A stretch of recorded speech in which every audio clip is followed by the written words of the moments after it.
You know how sometimes when you watch a movie from your childhood, you kind of get disappointed by it because you realize, I used to think this was much funnier. Maybe because I was young and it was the first time I saw something like this, that's why I thought it was such great quality.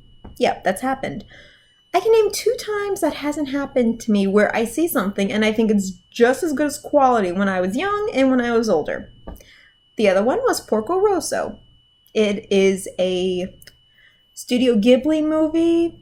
Like, I actually think it was Miyazaki's self-portrait. I read that somewheres. And yeah, it's not as freaking precious as his more popular movies in some ways, but I still think it's a really good film. I thought so when I first saw it, and I thought so years later when I saw it again. It might be my favorite. And the other movie that has done this and surprised the heck out of me is Space Jam. Yes, I'm talking about the Michael Jordan movie with the Looney Tunes. It's still great. It's got some weird mood switches in it, but the whole way through, it is a good quality movie. How am I saying this? Okay. Here's one thing. They really give Michael Jordan a lot of credit. He's a legend. He's kind of a god in some ways. Like that scene in Hercules where they kind of do the Air Jordan thing in a mosaic to represent Hercules. I thought, wow, that is such a weird turnaround, okay? They're making it seem like, Hercules is such a famous athletic star compared to Michael Jordan, but there's also Michael Jordan is such a hero and a god to so many fans. Not just sports fans, but kind of like in the plate of history, okay? Yeah, he's a big dude. I don't know like sports that much, but I kind of cannot go anywhere without a young man or a grown man or any kind of, yeah, there are women sports players, but to a lot of males, Michael Jordan is kind of an icon and a god. And that's really special. And yeah, the opening credits of this movie really make you think you're about to watch like a serious basketball movie, where Michael Jordan's life and his legacies and his awards and just all the fan joy and cheer.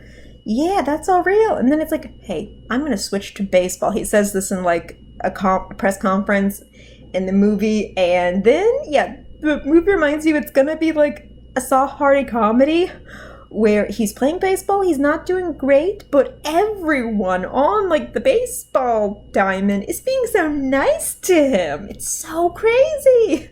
They're like actually being really sweet to him and they're saying, you did a good job. It's like everyone's a fan. And like there's this one dude that's like, hey, thanks for signing my son's basketball.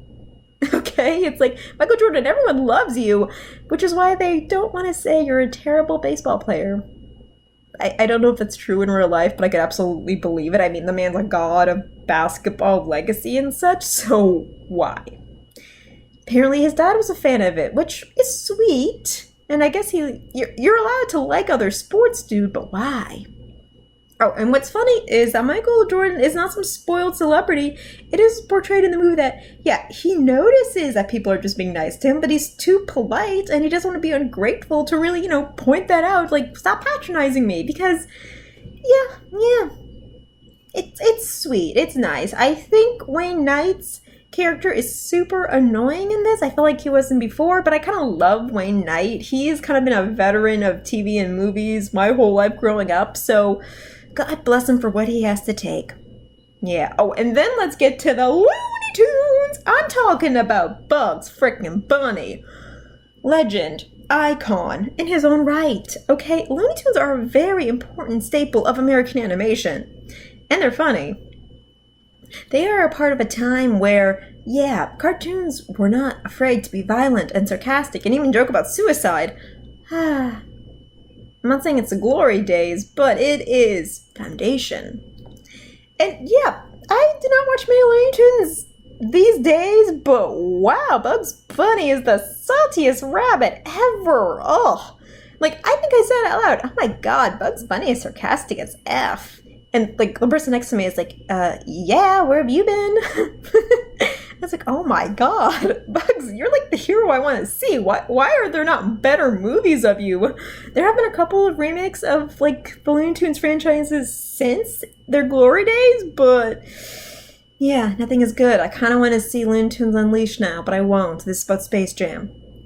And yeah, it's kind of like that Roger Rabbit wow factor where the Looney Tunes like stop what they're doing on screen, go to like their town hall, and it's like, okay, these little alien shrimp dudes, they want to make us their slaves for their alien theme park. How convenient. So yeah, they trick the aliens into saying, hey, we gotta win our freedom right before you invade us. So it's like, you're tiny, let's play basketball. And what do the aliens do? Yeah, we're okay with that. Then they steal like talent. Don't ask me how this is explained. Don't ask me how any of this is explained. It just happens, and it's done so fast and so funny, you don't care. You just don't care. Oh, and after like the little aliens steal it, there is some great animation to how they are muscled out and built and just all huge and hunky, that it's awesome. Oh, and then in the real life where, all these famous players from all these different teams, they've lost their abilities. They're still tall, but they're uncoordinated and they're kind of lost. And the sequences they go with the hospital and therapy and church are so funny. I actually appreciate it more now as an adult to understand, like, oh God, their careers are really ruined.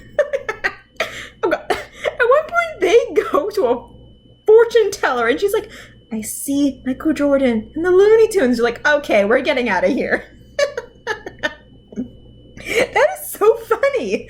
Like, oh my God. Oh. And let's get back to the Looney Tunes. They are doing their Looney Tune bestest. Daffy, you schmuck. I mean, really? How are you not Donald Duck? You aren't angry. You're just quietly fuming. That's the difference between you and Donald.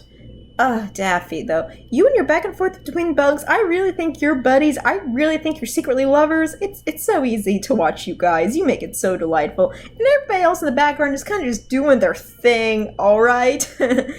Like, Sam and Elmer Fudd, they're playing with their guns, boom, boom, boom, and away, in like a sequence that makes sense. Okay, Sylvester's still obsessed about that stupid bird. He is like, people are so done with him.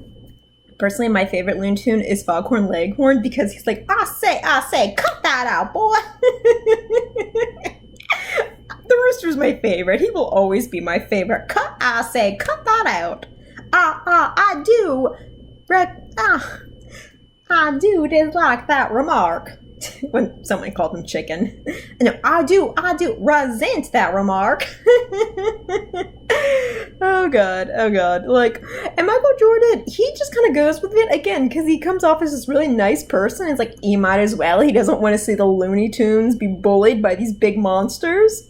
And yeah, the way they actually portray this like basketball game between the monsters and between the tunes, it is portrayed like so seriously, like you really feel like you're at a basketball game, the way they're announcing it, the way you see the score, and then you get into Looney Tunes shenanigans. It's just all so much, and it's awesome. Okay, it's so awesome. Oh, and Bill Murray pops up. It's not totally random. He was like golfing with Michael Jordan earlier, and then somehow he finds the way there. Again, you don't care how these things happen. You're just enjoying the hell out of it because he's a funny dude. Oh, and this is the movie that introduced Lola Bunny. And yeah, she's kind of just eye candy with, that bunny bod. She is the classic Playboy bunny, at least in cartoon world.